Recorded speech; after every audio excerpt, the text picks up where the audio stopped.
Bueno, en este video vamos a ver tres conceptos importantes para poder analizar sistemas discretos o sistemas continuos que fueron discretizados. Esos conceptos son región de convergencia, muy bien conocido por sus siglas en inglés, Region of Convergence, o ROC, la relación entre los planos S y Z, y finalmente la región de estabilidad. Vamos a verlos en ese orden y vamos a ver la importancia que tienen en el análisis. Primero, para ver región de convergencia, escogí un ejemplo, que es esta secuencia de números, x de n, formada por la multiplicación de p a la n, donde p es un número constante, cualquiera, y la función u de n, que es la función discretizada de un escalón unitario. Esto simplemente para hacer que antes de 0 la función valga 0. Bueno, si nosotros tomamos este ejemplo, nos vamos a dar cuenta que existen cuatro posibles resultados o cuatro posibles comportamientos que puede tener la serie de números en función del valor de la constante p. Primero, si la constante vive entre 0 y 1, esta serie de números va a converger a 0. Si la constante es mayor a 1, la serie de números va a crecer y no va a converger a ningún valor finito. Si la constante p es negativa y vive entre menos 1 y 0, la serie de números va a tener un comportamiento alternado en el signo, pero va a converger a 0. Mientras que si p es menor a menos 1, entonces se va a mantener el comportamiento alternado, pero como se puede observar en la gráfica, pues la serie no va a converger a ningún valor finito. Dicho de otra manera, esta serie va a converger a valor finito, y en particular a 0, siempre y cuando la constante p viva entre menos 1 y 1. Fuera de esos valores, la serie va a diverger. Entonces, esto se debe de reflejar al momento de obtener la transformada z. Y precisamente ese reflejo nos va a definir la región de convergencia, es decir, aquellos valores en donde la serie sí va a converger a un valor finito. Aplico entonces la definición de transformada z a la función. Como está definida a partir de 0 hasta infinito, pues entonces es simplemente p a la n, multiplicada, como dice la definición, por z a la menos n. Eso me define x mayúscula de z. Y por reglas de exponentes, pues yo puedo expresar el cociente, la multiplicación, el producto de esta forma, donde factorizo afuera la n, y utilizando un teorema de serie geométrica, donde puedo expresar el radio de la serie como p por z a la menos 1, y utilizando el resultado de este teorema, que me dice que una serie geométrica expresada con radio r y cuya sumatoria comienza desde n igual a 0 hasta infinito de r a la n, va a converger a este valor 1 entre 1 menos r, siempre y cuando la norma o el valor absoluto de r sea menor que 1. Sustituyo la r simplemente en la ecuación 1, mi radio, expresado como el producto de p por z a la menos 1, y multiplicando en el numerador y en el denominador por z voy a llegar a esta forma, que es una forma cerrada de la transformada z, de mi serie de números. Esta forma cerrada, que es z entre z menos p, pues va a converger siempre y cuando el radio, que es p entre z, bueno, la norma de ese radio p entre z sea menor que 1, o bien despejando de aquí, pues que la norma de z sea mayor que la norma de p. Esto gráficamente en el plano z se va a reflejar como una región de convergencia, pintada aquí con rayas amarillas, en donde cualquier valor de z me va a dar el valor exacto y va a converger, pero una región que está formada por un círculo de radio p, cuyos valores de z no van a converger a un valor finito. Esto quiere decir que no importa si yo utilizo la forma abierta de la definición o la forma cerrada, sé en qué valores del plano complejo la serie converge. Si yo utilizo la forma abierta para un valor dentro de ese círculo unitario que está fuera de la región de convergencia, la serie no va a converger a ningún valor. Puedo utilizar la forma cerrada, pero entonces el valor al que obtenga va a ser erróneo. Eso es básicamente lo que significa región de convergencia. En muchas tablas de transformada Z, aparte de ponerlos la señal discreta y luego su respectiva transformada, se incluye una columna en donde nos muestra cuál es la región de convergencia de cada una de las transformaciones. Existen otras tablas en donde no nos dan esa información. A cambio nos dan la función continua, su transformada de Laplace e inmediatamente después su transformada Z. Pero bueno, las tablas que nos dan la región de convergencia son más exactas o son más útiles cuando queremos evaluar esa función para algún valor de Z. Nos dice para qué valores de Z sí es válida la forma cerrada y o la forma abierta. Muy bien, otro tema importante para el análisis es la relación entre los planos S y los planos Z. La importancia proviene pues del hecho de que nosotros ya venimos con un bagaje técnico de lo que hacíamos en el plano S y lo conocemos bien. Por ejemplo, sabemos que el plano S tiene sus regiones de estabilidad y de inestabilidad.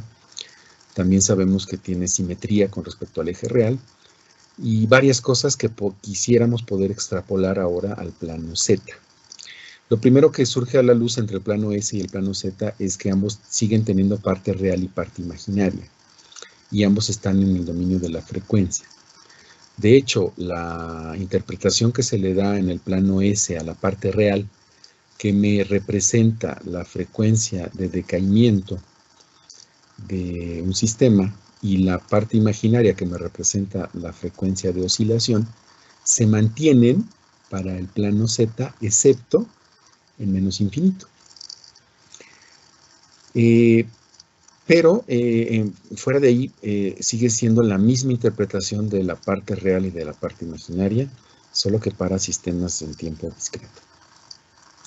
Lo que podemos empezar a analizar es que cualquier punto en el plano Z puede ser representado de dos formas, ya sea en la forma polar, donde tenemos un radio, o la distancia de un vector que va del origen a la punta del vector, y su respectivo ángulo omega, que es el ángulo que forma con respecto al eje real, el vector. O bien lo podemos expresar en su forma rectangular o cartesiana, con sus coordenadas X y Y, o la parte real y la parte imaginaria. Utilizando también la transformación entre coordenadas cartesianas y polares, pues también la ecuación 2 la podemos expresar como R coseno de omega más JR seno de omega. Y por el resultado de la identidad de Euler, que es la ecuación número 3, pues podemos expresar entonces la ecuación 2, el Z como el radio o la magnitud del vector multiplicada por E a la J omega. Eso se le llama la forma polar exponencial y es más comúnmente utilizada que la forma 1, por convenir en los cálculos. Ahora veamos qué pasa si relacionamos las coordenadas rectangulares de la variable Z, que aquí llamé X y Y, con las coordenadas rectangulares de la variable S, que son sigma y omega. Representan lo mismo, X y sigma representan la parte real, y omega la parte imaginaria. Pues resulta que entre los planos S y Z existe una relación unívoca, invertible, entre ambas variables.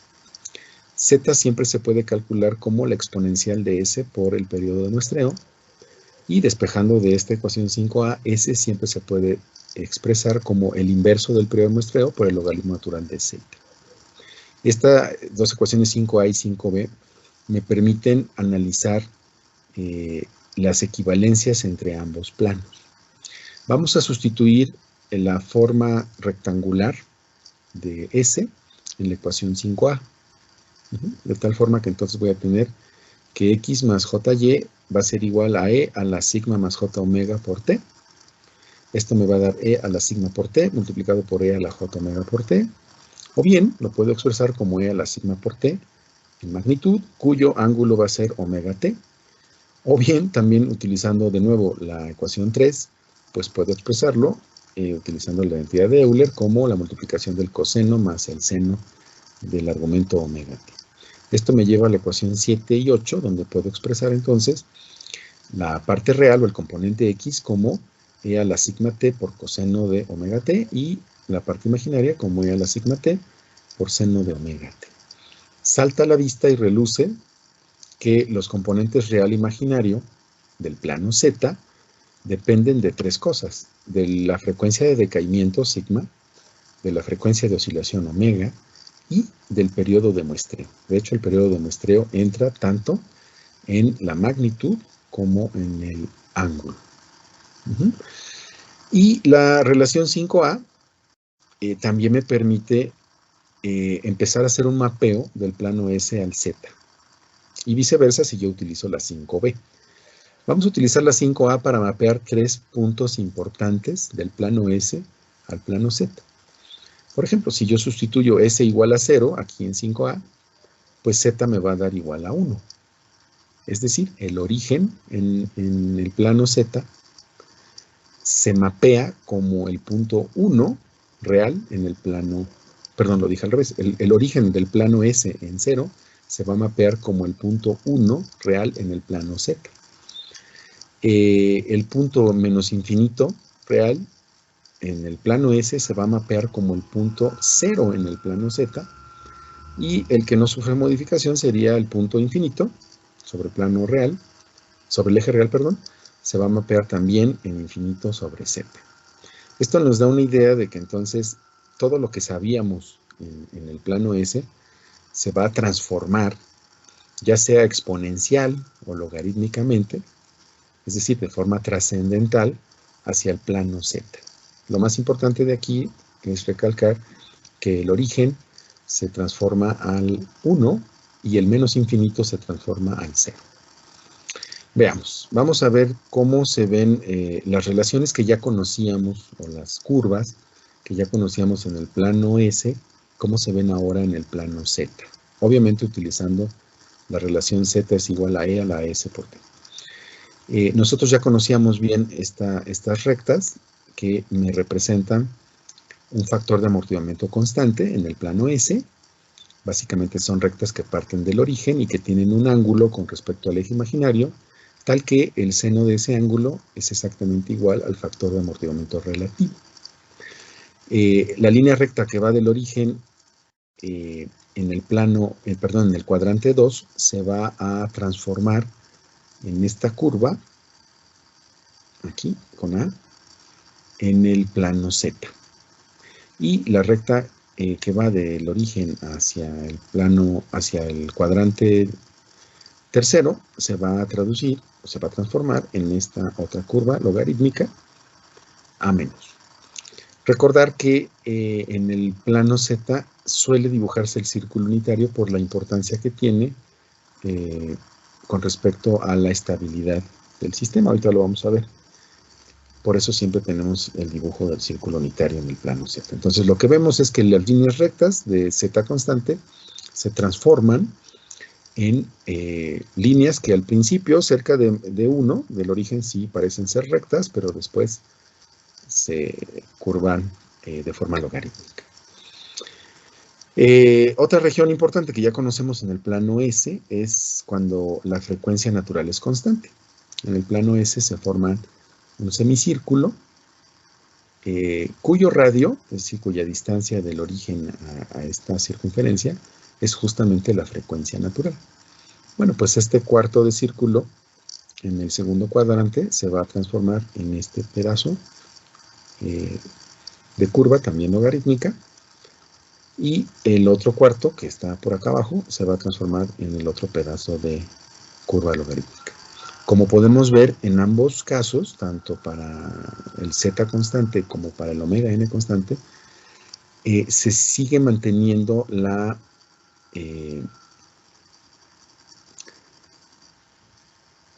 simetría con respecto al eje real, tanto en el plano S como en el plano Z. Veamos ahora otro caso que también conocemos bastante bien, que es las rectas de parte imaginaria constante. Vean, si tenemos una recta con parte imaginaria, que es la frecuencia natural amortiguada, constante, positiva, que es la recta A más B más, esa se va a traducir como una línea en el plano Z que parte del origen y que va a tener un cierto ángulo con respecto al eje imaginario o al eje real, como quieran verlo, pero va a seguir siendo una línea recta.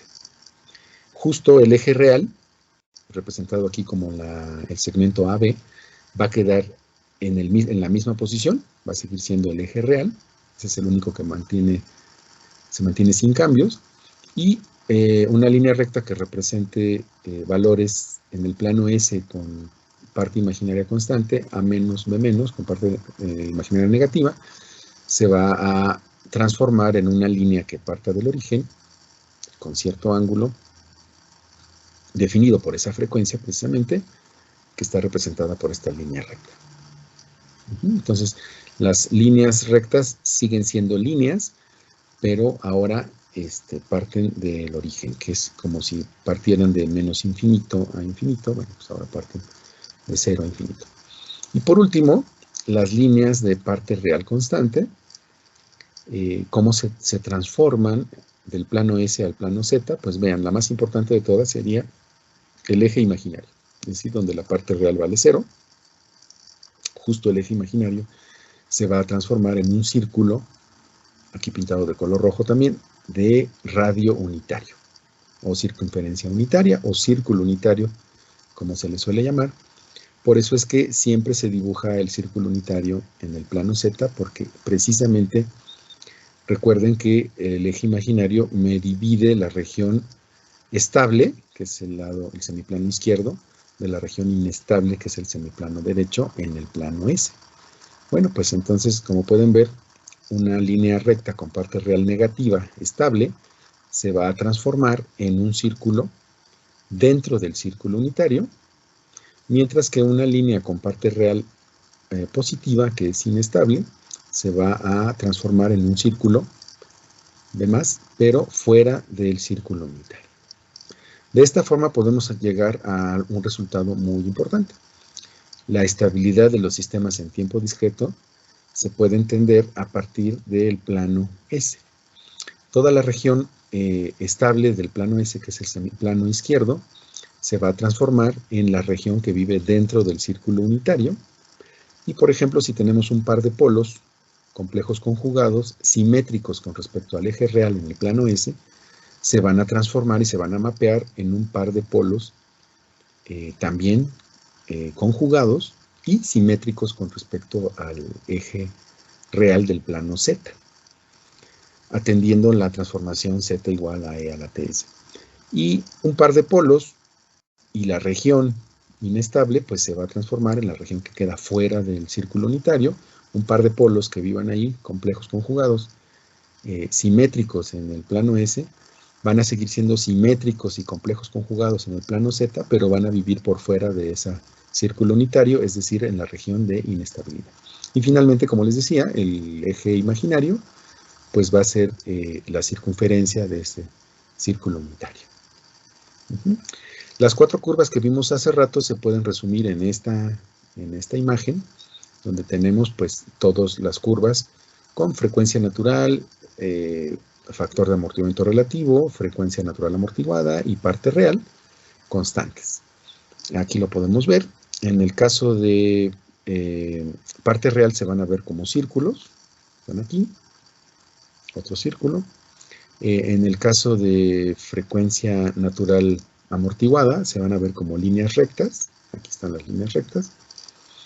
En el caso de frecuencia natural, pues se van a ver muy cerca del origen de Z, que es 1, se van a ver todavía como círculos, pero esos círculos van a ir perdiendo la forma conforme se alejan hacia el menos infinito de Z, que es el 0. Y aquí vemos todas las curvas, estas curvas logarítmicas que representan el factor de amortiguamiento constante. Justo en el eje real tenemos Z igual a 1, y después vamos subiendo sobre las curvas, punto 9, punto 8, así hasta llegar a z igual a 0, que es esta curva que está acá afuera, que es justo, pasa sobre el círculo unitario. Dicho de otra manera, todo lo que es válido para el análisis utilizando el lugar geométrico de las raíces en el plano S, pues se puede realizar en el plano Z, simplemente que las formas ya conocidas las tenemos que cambiar por estas formas logarítmicas. Es tan importante que MATLAB permite, por ejemplo, obtener para una función de transferencia su lugar geométrico de las raíces. Vean aquí cómo tenemos dos complejos conjugados, un cero finito y un cero en menos infinito, y tenemos las dos ramas del lugar geométrico de las raíces, y podemos analizar aquí en plano S pues las características del sistema. Pero utilizando un pequeño código y una función que se llama zgrid, podemos formar la función de transferencia discreta simplemente añadiendo el periodo de muestreo. Y el zgrid también nos pide formar para diferentes frecuencias naturales, factores de amortiguamiento y el periodo de muestreo, o bien si la dejo sin argumentos, como lo hice aquí, me va a mostrar un mapa sobrepuesto sobre el lugar geométrico de las raíces, donde puedo ver precisamente las curvas logarítmicas de z constante a diferentes valores, o de omega n constante a diferentes valores. Lo único que aquí estos valores de omega n están normalizados con respecto al periodo de muestreo. Las curvas de z son independientes del periodo de muestreo, pero las curvas de omega n son función del periodo de muestreo. Eso no se va a hacer aquí en este curso, pero ahí está la herramienta matemática si ustedes la quieren utilizar. Bueno, el resultado que acabamos de ver de estabilidad lo vamos a poder utilizar para series y para funciones de transferencia discretas. Por ejemplo, aquí vamos a ver la famosa serie de Fibonacci. Acuérdense que esta fue planteada para expresar pues, matemáticamente el crecimiento de una población de conejos en particular. Los dos primeros valores de la serie ya están fijos y valen 0 y 1. El periodo de la serie, si no mal recuerdo, es un mes. Y nos va diciendo la serie cómo van creciendo las parejas de conejos en condiciones ideales, es decir, si ninguna pareja se muere y después de un mes ya pueden procrear más descendencia. Entonces, esta es la serie de Fibonacci y podemos expresarla matemáticamente así. El enésimo valor de la serie va a ser igual a la suma del anterior y del anterior del anterior. Es decir, por ejemplo, el tercer número de la serie va a ser la suma del primero y del segundo, y así sucesivamente. Con esta ecuación 1 va a tener condiciones iniciales. Aquí están un poco raras porque las expresé en función de n's negativas, pero no pasa nada. Quiere decir que el primer término va a valer 0 y el que le sigue va a valer 1, simplemente para no cambiar la definición. Y utilizando un conocido teorema de corrimiento en el tiempo, en donde dice que la transformada z de una función corrida en el tiempo k veces, pues va a ser igual a la transformada z de la función original multiplicada por z a la menos ese valor de corrimiento, que es k. Eso lo aplico, la ecuación 4 de corrimiento lo aplico en la ecuación 1 y veo que pues esta está corrida 2 veces y esta está corrida una vez. Y entonces simplemente me da la misma, transformo a z y me da la función corrida un tiempo y corrida 2 tiempos. Factorizo la y en la ecuación 6 y no puedo encontrar la función de transferencia puesto que este sistema no tiene entrada, pero sí puedo determinar la ecuación característica. Multiplico los tres términos por z cuadrada y voy a llegar a la ecuación 7. La igualo a 0 y determino las raíces del sistema. Y las raíces, como pueden ver, pues una me da negativa y otra positiva, pero aquí lo que tengo que ver es la posición con respecto al círculo unitario. La raíz menos 0.618 queda viviendo dentro del círculo en la región de estabilidad, pero la raíz 1.618 queda viviendo fuera del círculo en la región inestable y cumple exactamente el mismo criterio que en el plano S, con que uno de los polos del sistema viva en la región inestable es suficiente para que el sistema sea inestable. Por eso la serie de Fibonacci, pues es una serie que crece al infinito y no tiene valor de convergencia.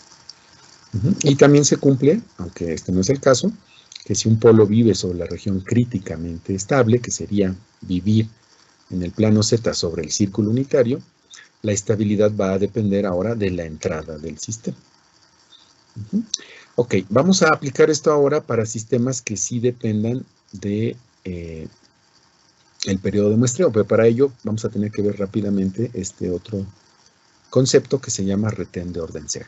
El retén es básicamente un proceso que se debe de utilizar a la salida del controlador digital para poderlo conectar con la planta analógica o continua. La retención es un proceso que genera una señal de tiempo continua, llamada h de t, a partir de una secuencia de tiempo discreto llamada x de k de t mayúscula.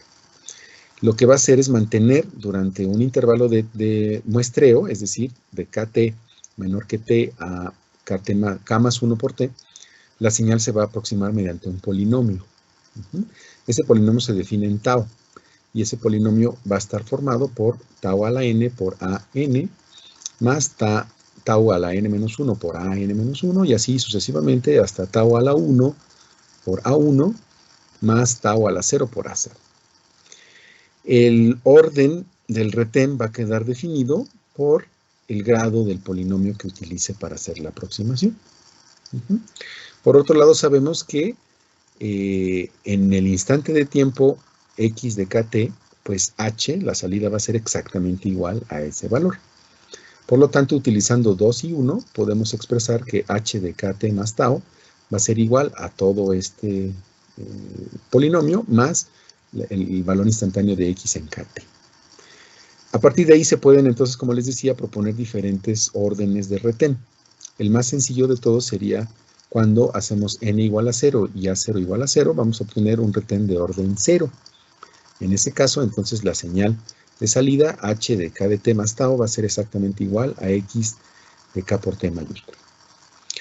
Lo que va a hacer este retén de orden 0 es mantener constante la amplitud de la muestra de un instante de muestreo al siguiente.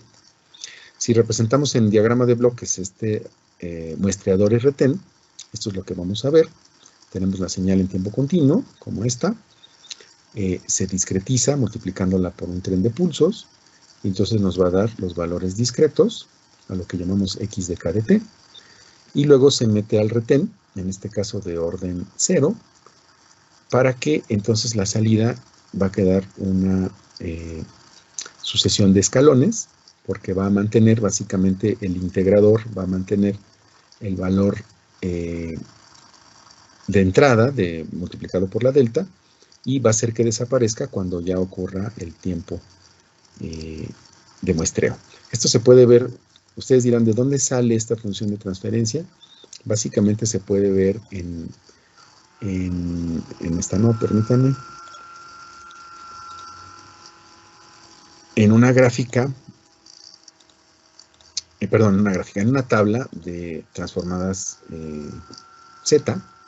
Vean cómo los 3 primeros renglones de la gráfica me definen la función de transferencia del retén de orden 0. Básicamente tenemos 1 menos c a la ts, con k igual a 1 aquí. Entonces tenemos una delta de t menos una delta de t desfasada una unidad, un periodo de muestreo. Acuérdense, con k igual a 1. Y básicamente, eso es lo que tenemos en el numerador, 1 menos c a la menos t por s, y en el denominador tenemos un integrador puro, que es el que va a mantener esa señal viva hasta que llegue el siguiente periodo de muestreo. Esa es la razón por la cual esta función de transferencia en tiempo continuo me representa al retén de orden 0.